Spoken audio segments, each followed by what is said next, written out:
Hello everyone, welcome back to my channel. आज हम study कर रहे हैं मॉडर्न फिजिक्स के बारे में स्टडी कर रहे हैं। आज से जो मैं क्लासेस स्टार्ट कर रही हूँ वो सिर्फ एयरफोर्स के लिए रहेंगी आपकी। आज का जो हमारा टॉपिक है वो क्या है? Modern physics. ठीक है, मॉडर्न फिजिक्स मतलब डिजिटल इलेक्ट्रॉनिक्स के बारे में स्टडी करेंगे। और आज इसके अंदर हम कौन कौन सा टॉपिक पढ़ेंगे?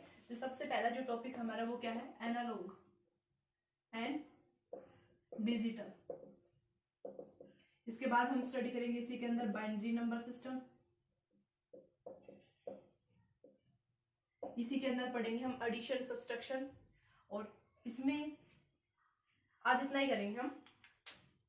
मॉडर्न फिजिक्स डिजिटल इलेक्ट्रॉनिक्स, इसमें एक वर्ड आया है इलेक्ट्रॉनिक्स। अच्छा, आपने दो वर्ड सुने हैं, इलेक्ट्रॉनिक्स और एक होता है इलेक्ट्रिकल। इलेक्ट्रिकल और इलेक्ट्रॉनिक्स दोनों में डिफरेंस क्या है? इलेक्ट्रिकल कौन सा होता है?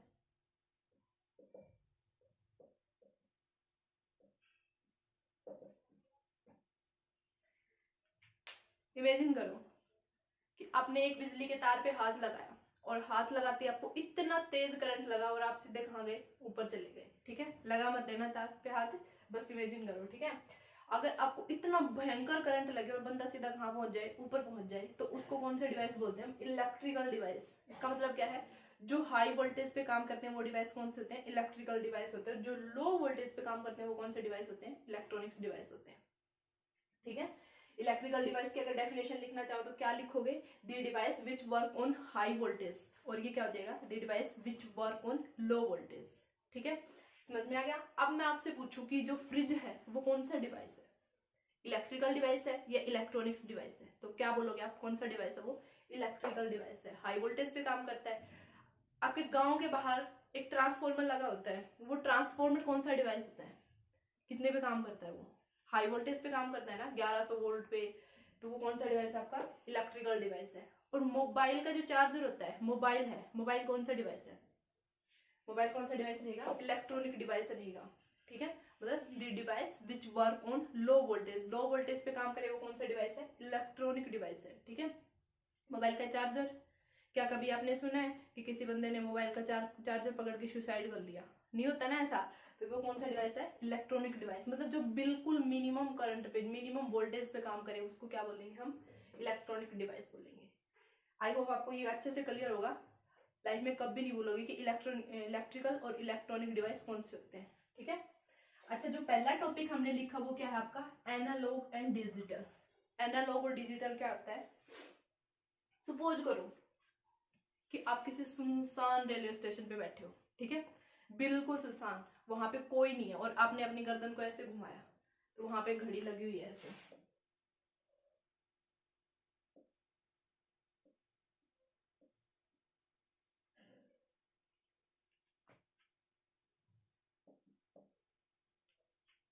ठीक है, एक घड़ी लगी हुई है ऐसे, आपने देखा ऐसे। ठीक है, और फिर आपने अपनी गर्दन को ऐसे घुमाया तो यहाँ पे एक घड़ी लगी हुई थी ऐसे, और ऐसे करके देखा आपने, राइट में देखा तो यहाँ पे एक घड़ी लगी हुई थी, उसमें टाइम था ऐसे।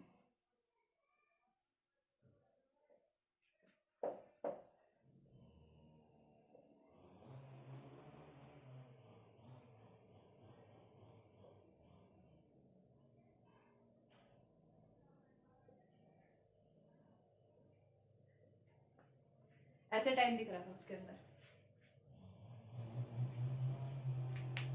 तो जो इस टाइप से जो टाइम दिखा रही है वो कौन सा है? एनालॉग है। और जो इस टाइप से डिजिटल, इस टाइप से जो टाइम दिखा रही थी वो कौन सी आपकी? डिजिटल है। अच्छा, बचपन में कौन सी घड़ी लेते थे आप? ऐसे वाली लेते थे या ऐसे वाली? क्या बोलते थे? टिम टिम वाली लेनी है। ठीक है, तो ये जो टिम टिम वाली होती है ये कौन सी है? डिजिटल है। ठीक है, समझ में आ गया ना? एनालॉग और डिजिटल में फर्क पता चल गया ना? जो इस टाइप से जो घर में जो घड़ी होती है ना वो कौन सी होती है? एनालॉग। और जो इस टाइप से जो होती है वो कौन सी होती है? डिजिटल। अच्छा, आप कहीं पे भी जाओ, कोई भी कुछ भी देखो तो उसके अंदर मतलब फील किया करो कि इसके अंदर क्या है, फिजिक्स है क्या है। देखो, आप चीनी लेने जाते हो तो चीनी लेने जाओगे तो मतलब आजकल वो मशीन आई हुई है ना, वो ग्राम में भी दिखा देती है कि इतनी किलो है और इतनी ग्राम में है। तो वो कौन सी है? डिजिटल है। ठीक है, और पहले वो तराजू पैसे तोल के देते थे, वो कौन सा था? कौन सा मेथड था? वो एनालॉग मेथड था। ठीक है, एनालॉग और डिजिटल में पता चल गया। अब एनालॉग और डिजिटल का जो ग्राफ देखते हैं वो इस टाइप से बनता है। जो एनालॉग है उसका ग्राफ इस टाइप से बनेगा। ठीक है, और जो डिजिटल है उसका ग्राफ कैसे बनता है?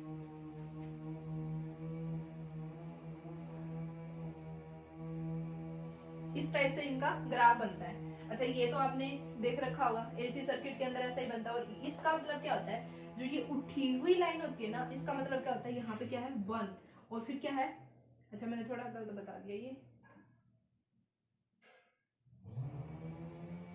इस टाइप से बनता है इसका ग्राफ, ठीक है। ये जो उठी हुई लाइन है ये क्या है 1, ये क्या होता है 0 फिर 1 फिर 0 फिर 1। 0 1 का मतलब क्या है, 1 का मतलब है ऑन फिर ऑफ फिर ऑन फिर ऑफ, ऐसे रहेगा। ये है डिजिटल, ठीक है, क्लियर इतना। अब इसके बाद में आता है बाइनरी नंबर। अब बाइनरी नंबर में क्या होता है, जो बाइनरी नंबर है उसके अंदर बाइनरी, बाइनरी मतलब 2, एक होता है डेसिमल नंबर। डेसिमल मतलब 10 नंबर, ठीक है। 10 नंबर, 10 नंबर कौन से होते हैं, 0 to 0 1 2 3 4 5 6 7 8 9, ये होता है डेसिमल नंबर। और बाइनरी के अंदर कौन कौन सा आ जाएगा, बाइनरी के अंदर होता है, एक होता है 0 और एक होता है 1। 0 का मतलब क्या होता है ऑफ, 1 का मतलब क्या होता है ऑन। इसी को क्या बोलते हैं हम, इसी को बोलते हैं एब्सेंट भी बोल सकते हैं, और इसी को प्रेजेंट भी बोल सकते हैं, और इसी को क्या बोलेंगे हम एक्टिव लो, और इसी को क्या बोलते हैं हम एक्टिव हाई।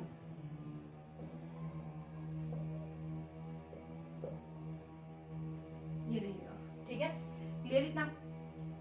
अब मैं आपको कन्वर्जन सिखाती हूँ। अगर कोई वैल्यू आपको ऐसे लिखी है कि 27 लिखा है, 27, अगर यहाँ पे ये देखो 27, 2 और 7 किसके अंदर है, डेसिमल के अंदर, तो ये किसमें लिख रखा है आपको डेसिमल में। तो इसको बाइनरी में कैसे लिखेंगे, स्टार्टिंग से बिल्कुल बेसिक से सीखते हैं। उससे पहले एक छोटा सा फॉर्मूला याद रखना। अपने फॉर्मूला क्या आपका ये रहेगा, 8421 वाला फॉर्मूला याद रखना है। ये फॉर्मूला आपने रटना नहीं है, मैं आपको ये भी बता देती हूँ कि ये याद कैसे रखना है, ठीक है। 1 2 2, 2 से मल्टीप्लाई करते जाना है, 2 2 4 और 4 2 8, ठीक है, ऐसे। अब ये वाला फॉर्मूला, अब आप सोच रहे होंगे कि इसको आगे भी ले जा सकते हैं हम। हाँ आगे बिल्कुल ले जा सकते हैं। यहाँ पे आ जाएगा 16, फिर 16 2 32, ये आगे ऐसे चलता रहेगा, फिर 64। अच्छा एक बात देखो, यहाँ से जो आपके मेमोरी कार्ड आते हैं वो इसी फॉर्म में तो आते हैं, 1 GB 2 GB 4 GB 8 GB 16 GB 32 GB, ऐसे ही आते हैं ना। यहाँ से इतना पता चल गया। ये वाला जो फॉर्मूला आपको इतना याद रखना है एक बार, 8421। अच्छा इससे हम कन्वर्जन कैसे करते हैं, जैसे मान ले कि 7 है, 7 का कन्वर्जन करना है, या फिर एक बार इससे पहले ये समझ लो कि जो बाइनरी नंबर है 0 और 1 है, 0 और 1 है, इसकी कितनी पॉसिबिलिटी कितने आउटकम्स बन सकते हैं, कितनी पॉसिबिलिटी बन सकती है, क्या लिख सकते हैं हम इसको, ऐसे लिख सकते हैं 0 0 0 1 1 0 और 1 1। कितने आउटकम्स बन सकते हैं इसके, 4 आउटकम्स बन सकते हैं, 0 0 0 1 1 0 और 1 1।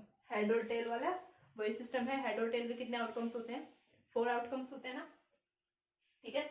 अब देखो यहाँ पे कि मैंने आपको बोला कि 10 का लिखना है, 10 को हमें किस में कन्वर्ट करना है, बाइनरी नंबर में कन्वर्ट करना है, ठीक है। ये बेस है इसका, और यहाँ पे क्या लिख सकते हैं हम, ये डेसिमल में है तो, ठीक है, डेसिमल में लिख सकते हैं इसको। अब इसको हमें किस में कन्वर्ट करना है, बाइनरी नंबर में कन्वर्ट करना है। देखो 10 10 कैसे बन रहा है, 8 और 2 कितने हो गए, 10 हो गए ना। तो जो जो जो हमें, जैसे ये 10 है, इन दोनों के एडिशन से क्या बन रहा है 10, तो ये आ रहे हैं ना, ये आउटकम आ रहे हैं, तो इनके नीचे हम ऑन रखेंगे और बाकी सबको क्या कर दो, ऑफ कर दो, ठीक है। तो 10 का कितना हो जाएगा 1 0 1 0, क्लियर इतना। अब 13 का बनना है हमें, 13 का कितना आ जाएगा, देखो कन्वर्जन लिखना है, बाइनरी कन्वर्जन लिखोगे 13 का, यहाँ पे कितना है 8 8 और 4 12, 12 और 1 13, तो इनके नीचे क्या लिखेंगे हम 1 1 लिखेंगे, और ये बीच में क्या हो जाएगा, ऑफ हो जाएगा, 1 1 0 1। ये आ गया आपका बाइनरी कन्वर्जन। यहाँ से आपने बाइनरी कन्वर्जन नहीं बल्कि बाइनरी टू डेसिमल कन्वर्जन कैसे करते हैं वो भी सीख लिया है। देखो कैसे। अब ये है आपका, अगर मैं ऐसे दे दूं आपको कि ये वाली वैल्यू है, बताओ ये कितना है, किसका है, ये डेसिमल में लिखना है इसको, तो डेसिमल में कैसे लिखोगे, जिसके नीचे यहाँ से स्टार्ट करेंगे हम 1 2 4 8 लिख दिया। अब जिसके नीचे 1 आया वो ना उनको ऐड कर दो, 8 और 4 12, 12 और 1 13, तो ये किसका है 13 है, ठीक है। ये डेसिमल कन्वर्जन हो गया, बाइनरी टू डेसिमल और डेसिमल टू बाइनरी। अब मैं आपको एक पॉइंट का और बता देती हूँ, जैसे मैंने आपको दिया 27.125 है। अच्छा, कोई ये सोच रहा है कि ये तो 10 तक ही बन रहे, 15 तक बनेंगे, इससे आगे का आप ऐसे भी कर सकते हो, यहाँ पे 16 ले सकते हो, फिर 32 ले सकते हो, फिर इससे आगे 64, ऐसे ये चलता जाएगा। ठीक है, आप कितनी भी बड़ी वैल्यू उसको कैलकुलेट कर सकते हो। अब 27.125 है, इसका कैलकुलेट करना है आपने, इसका आपको बताना है बाइनरी कन्वर्जन बताना है। तो 27 का तो निकाल लोगे, 27 का कैसे निकालोगे, कितना आएगा 27 का बताओ। 16 और 8 ये हो गई 24, ये आ जाएगा 11011, ये आ जाएगा 27 का।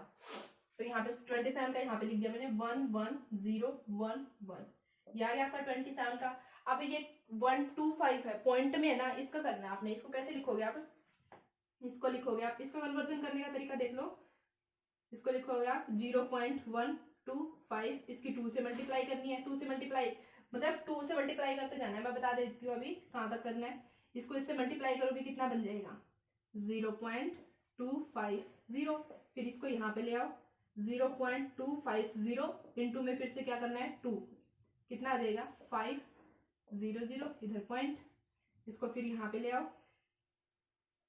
0.00, 2 से मल्टीप्लाई करनी है, आपके पास कितना बन गया 1.00, इसको यहाँ पे फिर से लेके आएंगे हम, ये वाली वैल्यू लेके आनी है, ये इधर वाली वैल्यू लेके आनी है, इधर वाली, ये 1 मत लेके आना अभी, यहाँ पे इसको लेके आएंगे 0.000, इसकी मल्टीप्लाई 2 से करोगे कितना बनेगा 0, ये तो 0 ही हो जाएगा आगे।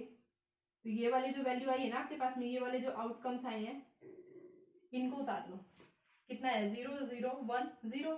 तो यहाँ पे कैसे लिखोगे, मैं यहाँ पे लिख देती हूँ 27 का कितना था 11011, और पॉइंट में कितना आ रहा है यहाँ पे 0, ये इधर वाला लेफ्ट वाला लेना है 0010, ये आ गया किसका 27.125 का डेसिमल वाला कन्वर्जन हो गया। ठीक है, क्लियर इतना। अब करते हैं हम इसके अंदर एडिशन और सब्सट्रैक्शन। एडिशन और सब्सट्रैक्शन कैसे करोगे, उसके लिए रूल है, देखो मैंने क्या लिखे थे आउटकम्स, एक लिखा था 0, 0 में 0 ऐड करोगे, एडिशन के लिए लिख रहे हैं पहले हम,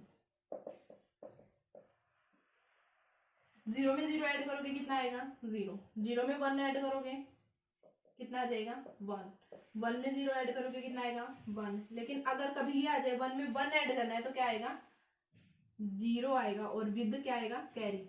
ठीक है, 0 विद कैरी, 1 में 1 ऐड करोगे कितना आएगा 0 आएगा, और 0 किसके साथ में विद कैरी, जिसको आप हिंदी में बोलते हैं हासिल आ गई। ठीक है, तो 0 में 1 में 1 ऐड किया 0 और विद कैरी, ये कंप्यूटर की लैंग्वेज में है, कंप्यूटर बस यही समझता है आपकी बाइनरी लैंग्वेज को 0 और 1 पे काम करता है। ठीक है, तो यहाँ पे 1 में 1 ऐड करना, 2 मत कर देना, कितना आएगा 0 आएगा, और एक क्या आ जाएगी यहाँ पे कैरी आ जाएगी, तो क्या लिखोगे आप विद कैरी।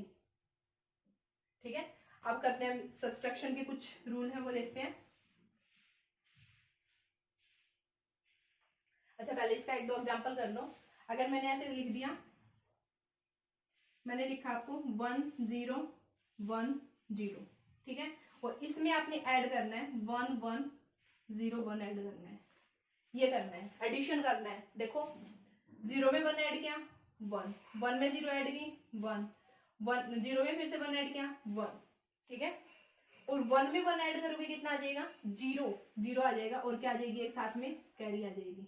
ठीक है, अब देखो इसको आपको चेक करना है कि ये सही है कि गलत है। ये किसका होता है, लिख लो यहाँ पे 1 2 4 8 लिख दिया। देखो यहाँ पे 0, 2 तो ये हो गए, 2 और 8 10, यानी ये किसका है 10 का है, और यहाँ पे कितना बन रहा है 1, ये किसका बन रहा है 13 का बन रहा है, और 13 और 10 कितने होते हैं 23 होते हैं ना। अब ये नीचे वाला चेक करो 23 का है कि नहीं, नीचे वाला देखते हैं हम। 1 1 यानी इस 4 को नहीं लेना आपने, सॉरी 8 को नहीं लेना, यहाँ पे 16, यहाँ पे 8 4 2 1 ये है, इनको ऐड कर लो, 16 और 4 20, 20 और 2 22 और 1 23, तो यानी ये आपका क्या है, बिल्कुल सही है। आपने ऐसे करके नहीं करना, ये किसका है कन्वर्जन, ऐसे नहीं करना, ऐसे तो कभी सीख ही नहीं पाओगे फिर। तो आपने पहले इनको ऐड करना है, ये सिर्फ चेक करने के लिए है कि ये आपका आंसर सही है या गलत है। एक और करते हैं ऐसे,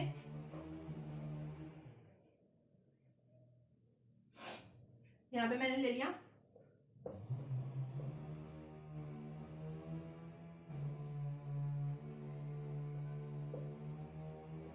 ये ले लिया मैंने, ठीक है। इनको ऐड करो, 0 में 1 ऐड किया कितना आ जाएगा 1, 1 में 1 ऐड किया कितना आ गया 0, 1 में 1 ऐड किया कितना आ गया 0, एक क्या आ गई यहाँ पे कैरी, जिसको हासिल बोलते हैं, ठीक है। अब 1 में 1 ऐड करोगे कितना आ गया 0, और एक क्या आ गई कैरी, यहाँ पे उतार दी मैंने कैरी। यहाँ पे कितना बना, 1 में 1 ऐड किया कितना आ गया 0, और 0 में 0 ऐड करोगे कितना आ जाएगा 0, हासिल हमने ऊपर लिख दी, ठीक है। 1 में 1 ऐड किया कितना आ गया 0, एक क्या आ गई कैरी। फिर यहाँ पे 0 बना था, 0 में 1 ऐड किया 1, और एक क्या आ गई कैरी। चेक करो ये सही है क्या, ये किसका है, ये मैं साफ कर देती हूँ एक बार। 8 4 2 1, ये किसका बनेगा आपका 14 का, और ये किसका बन रहा है नीचे वाला 3, 8 और 3 11, ये कितने बन गए 25। अब ये वाला चेक करो 25 का है क्या 16, 25 ही बन गए क्या, 8 4 2 1, 16 और 8 24, 24 और 1 25, मतलब आपका आंसर क्या है सही है। क्लियर इतना। अब सब्सट्रैक्शन के रूल देखते हैं, अच्छे से समझ में आ गया होगा, इसको घर पे प्रैक्टिस करके देखना। सब्सट्रैक्शन के रूल देखते हैं क्या है।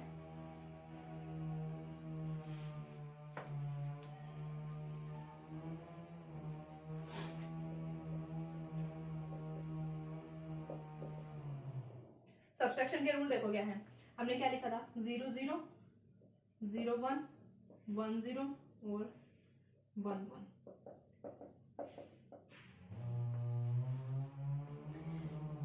जीरो में से 0 जाएगा कितना आ जाएगा 0, ये बाद में बताती हूँ। 1 में से 0 गया कितना आएगा 1, और 1 में से 1 गया कितना आ जाएगा 0, ठीक है। 1 में से 1 गया कितना आ गया 0 आ गया। क्लियर इतना। अब देखो 0 में से 1 जाएगा, 0 में से क्या 1 जा सकता है, नहीं जा सकता, तो ये एक क्या आता है लेके आता है, दूसरे से लेके आता है, एक 1 कैरी लेके आता है, तो 0 में से 1 जाएगा तो हमेशा कितना आएगा 1 आएगा, ये ध्यान रखना। तो उसमें क्या था, एडिशन में क्या था, अगर 1 में 1 ऐड करते हैं तो कितना आता था 0 आता था, और एक क्या आती थी कैरी आती थी। तो सब्ट्रैक्शन में क्या हो जाएगा, 0 में से 1 तो जा नहीं सकता, तो एक ही दूसरे से लेके आएगा, और दूसरे से लेके आएगा तो यहाँ पे कितना आ गया 1, 0 में से 1 जाएगा कितना आ जाएगा 1 आ जाएगा। क्लियर। अब इस पे एक एग्जाम्पल करते हैं। एग्जाम्पल है आपका 1 1 0 1, इसमें से आपको सब्ट्रैक्ट करना है 0 0 1 0, ये सब्ट्रैक्ट करना है। करो, 1 में से 0 गया कितना बचेगा 1, 0 में से 1 जा सकता है, नहीं जा सकता, ये इसको क्या बोलेगा, ये इसको क्या बोलेगा कि अपना एक 1 ये मेरे को दे दे, तो 10 में से 1 गया कितना आ जाएगा, अब 10 में से 1 गया तो 9 मत कर देना, ठीक है। ये एक इधर लेके आया, 1 में से 1 गया कितना आ गया, ये एक अपना इधर लेके आएगा, ठीक है, कितना आ गया, एक इधर लेके आएगा, 10 में से 1 गया कितना बचेगा आपका 1 बचेगा ना। अब ऐसे समझ में नहीं आता तो देखो एक बार, 10 में से 1 गया कितना बचा 1 बचा, कैसे बचा देखो, ये 10 है, ठीक है। 10 का मतलब क्या होता है, 10 का मतलब होता है 2, 1 2 4 8 ऐसे लिखते हैं ना, तो ये किसका 10 का मतलब क्या होता है 2, ठीक है। तो 2 में से 1 गया कितना बच गया 1, और यहाँ पे कितना बचा था, यहाँ पे बच गई थी आपके पास, ये तो इधर चला गया था, यहाँ पे बच गया आपके पास में 0, 0 में से 0 गया कितना बचा 0, और यहाँ पे 1 में से 0 गया कितना बचा 1। अब चेक कर लो इसको, चेक कैसे करेंगे हम, 1 2 4 8, ये वाला रूल लगाएंगे, ये वाला रूल लगा के चेक करो, ये किसका बन रहा है 13 का बन रहा है, ये तो दिख रहा है क्या उधर, ये किसका बन रहा है 13 का बन रहा है, और ये नीचे वाला किसका बन रहा है 2 का बन रहा है, तो मतलब 13 में से 2 का कितना किसका बनना चाहिए 11 का बनना चाहिए। चेक करो किसका है 8 4 2 1, 8 10 और 1 13, सही है बिल्कुल। ये था आपका सब्सट्रैक्शन। तो आज की वीडियो के अंदर इतना ही करेंगे हम। नेक्स्ट कल की जो वीडियो होगी उसके अंदर हम लॉजिक गेट्स स्टार्ट करेंगे और वहां से क्वेश्चन आपके एग्जाम में बिल्कुल 100% श्योर है आता ही आता है। तो ये सब आपको क्लियर हो गया होगा। Thank you.